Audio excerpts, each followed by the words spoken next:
Hi, English mariner John Strong. Hi, Anthony Carey, 5th Viscount of Falkland. I would very much like for you to go to Chile and locate the wreck of a Spanish treasure ship for me. Okay.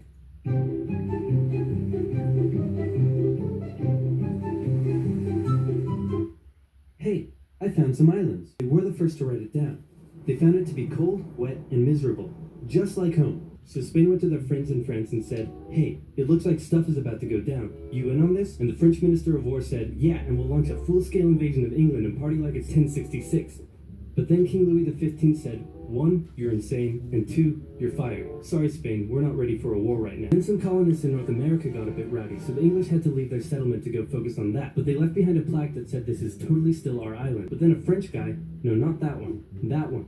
And for a couple decades, the islands were left uninhabited except for the penguins, some fishermen, and the gauchos, which are basically like cowboys but cooler and Spanisher. First, America came down and said, nice settlement you have there. Would be a shame if someone destroyed it.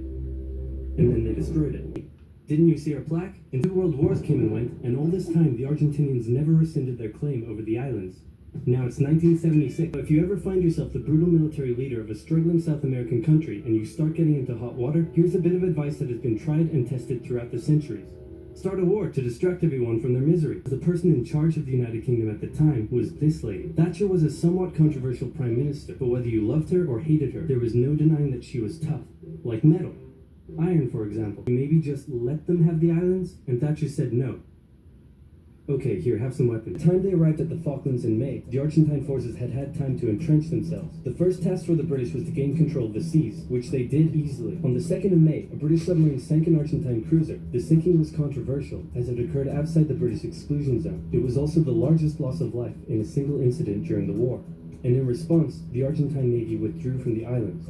The next task for the British was to gain air superiority. While the Argentine Air Force controlled the skies, they were able to inflict considerable damage on the Royal Navy below. Days after the sinking of the General Belgrano, 2 Argentine super-étendards carried out a raid on the HMS Sheffield and sank it with an Exocet missile. For weeks, the Argentine Air Force would continue to carry out raids and inflict heavy casualties on the Royal Navy, with British Sea Harriers doing their best to take out as many of the Argentine aircraft as they could. While the battle in the skies raged on, San Carlos was chosen as the best landing site for the British ground forces. An SAS raid took out Argentine defenses on Pebble Island, and the HMS Alacrity sailed through Falklands Sound to flush out any Argentine supply ships. The landings began on May 21st, with Argentine aircraft carrying out full-scale raids on the task force ships taking part in the landing, damaging several and sinking a few. But anti-aircraft cannons and Sea Harriers shot down many of the aircraft in what became a major turning point for air superiority, and a beachhead was successfully formed. Then the ground troops began their movements out of San Carlos, across the north towards Stanley, and south toward the Argentine stronghold at Goose Green. In the following battles, a clear trend emerged. The Argentine conscripts put up a good fight, and with the rough, muddy terrain, the war was by no means easy for the British. But with highly skilled Royal Marine commanders and parachute regiment troops, the British would often find themselves taking on larger numbers of Argentinian soldiers, who would still come out victorious with minimal casualties. In a series of hard-fought battles, they took control of the hills and mountains surrounding the town, as the Argentine forces withdrew, with British ships shelling their positions from offshore.